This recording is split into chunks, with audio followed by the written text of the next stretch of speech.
let's learn how to play the crown in Rum Runner. So the first thing you're going to want to do after having set up is take a look at this here rules reminder card here. This is going to be your guide to help you through your turn, so keep that close at hand. Let's look at our setup here though. We've got our 4 islands. Our deck is on one of them, and each of those has a starting hazard in front of them. We've also got 5 coins to start us out. So our goal as the crown is to score rum. Rum looks like this. It's going to have the gold background as opposed to kind of the greenish background here. It's going to have the little, well, they'll all have this little rum symbol, all the investments will. But these ones are going to have points. They're going to have some other text in there, which we don't need to worry about right now.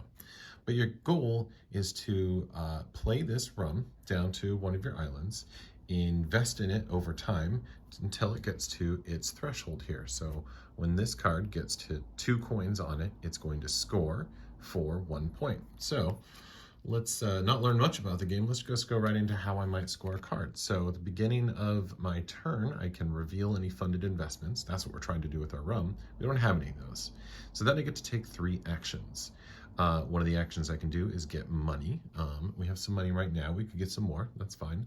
I can draw some cards. I can play events, play hazards. We're going to jump right to this one that says play multiple investments. So I have 2 investments in my hand right here. I have this light rum and this cash crop. So let's actually play both of them. So I would want to choose where to put them depending on what these hazards are, but we're going to come back to that. So let's just say I'm going to put the rum right over here. Move our coins to the side, and this cash crop there.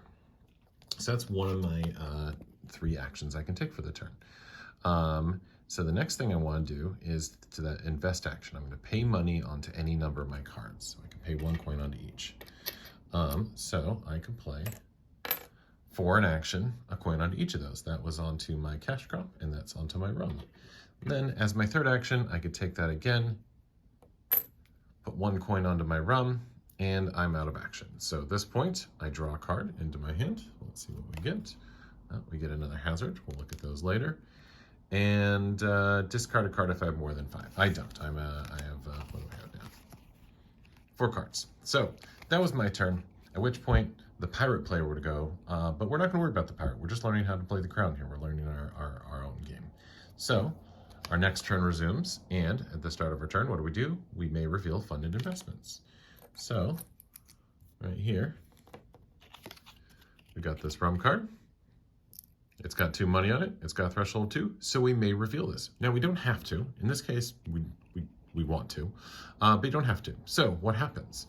All of these investment cards are broken down into text that is for the crown player. This is the funded text. And text that is for the pirate player. That's the raid text. It's not being raided, so we don't care about that. We just take the crown text. So we score it for a point. We're going to add it to a score pile. And it has this effect where we may shuffle our hand into our deck. So if we really didn't like our hand, we could, resetting to 0 cards. We don't hate our hand that much. So we're just going to score this in our score pile for 1 point. We do that 4 times. We won the game. So what's the problem with this? Well, no one's interacting with us, and we would need to get more money and draw more rum in order to score those other 4 points. Now, I actually funded a 2nd investment here. So here is this cash crop. It required 1 coin. I put 1 coin on it. And it says when my turn ends, I can +1 one of my cards. +1 a coin, that always comes from the bank, not my own personal stash. So this is kind of like getting an extra action. And it's going to stay out here until the pirates interact with it. So we leave the coins on it, and there we go. So if the pirate were not, if the crown were not being interfered with, this would be all we would do. We would put down rum. At this point, we'd try to draw some, and then we would score it. But it's not going to go that well. The pirates are going to be able to raid our different islands and mess with our stuff. So whether it's face down or face up, they can come and raid our cards, and if they're successful, they're going to get that card out of the game. In the case of this rum, they would have been able to score the card 4 points, so we don't want that. This is where your hazards come into play. These are defenses for each of your islands that attempt to keep the pirates out. So let's look at your starting ones. You should really familiarize yourself with these because they're the same in every game. They just have a random placement there. And this one's pretty much as simple as it goes. So this is a hazard that costs no money to flip face up. and has only one cost that could be paid in order to get through it, which is this navigation symbol here. If you ever want to figure out what these icons mean or what they're called, it's on the back of your rules card. So this navigation symbol would need a pirate with that skill in order to get through, which is not a hard thing for the pirates to do, to get one navigation symbol. About half the pirates have that, but it is a requirement that they would need to meet. So if they don't have that, I could keep them out. Your starting hazards aren't the best. You're going to want to put the other ones down. So what's our next one? This garrison is very similar, and then it costs 0, and it requires the combat symbol. Same deal. Those are the only 2 skills, navigation or combat. So you have one hazard that blocks each of those. Let's look at one that has 2 options. So this has 2 options divided by a divider line. So the pirate player, this raid text is always read from the pirate player's perspective. These are costs that they would have to meet.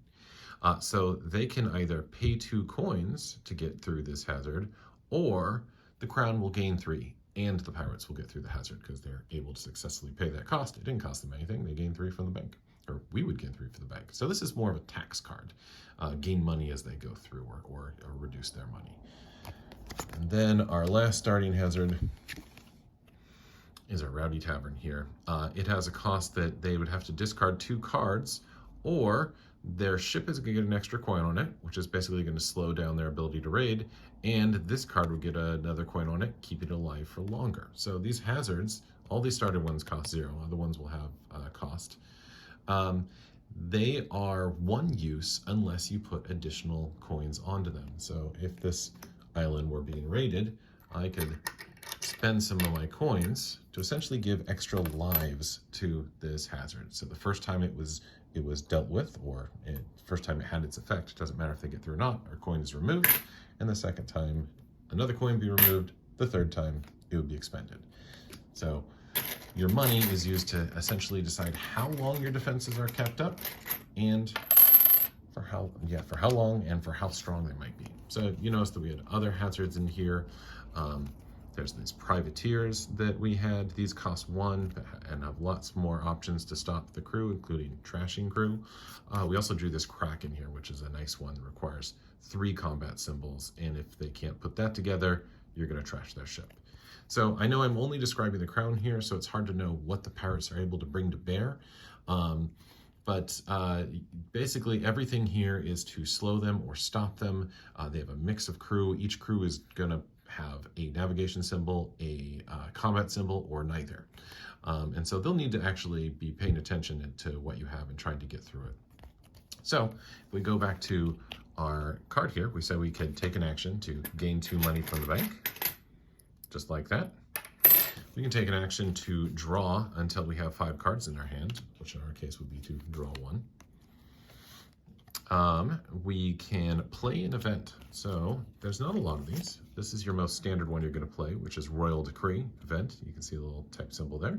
Costs nothing to play, and +1 up to 3 of my cards. So I don't know if I would want to do that now, but I don't have a lot to put down. But I could choose to +1 there, +1 there, and +1 there.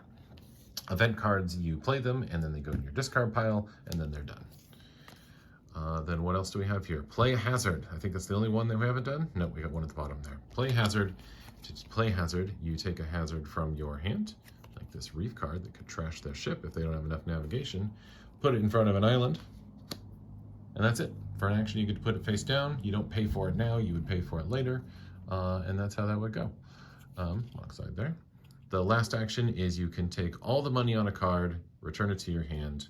So in this case, I could take this. I wouldn't want to do this. I could take the money from the cash cup and bump it to my hand. A good way to back out of a trap or get a hazard and move it around. So those are all the actions you can take on your turn. You're going to take 3 actions per turn. You're going to try to have investments funded, and you're going to do that until hopefully you get 4 before the pirates raid you. To learn more about how a raid works and how the pirates work, you're going to have to watch different videos, but hopefully this gives you an idea of how the crown functions on a turn-to-turn basis.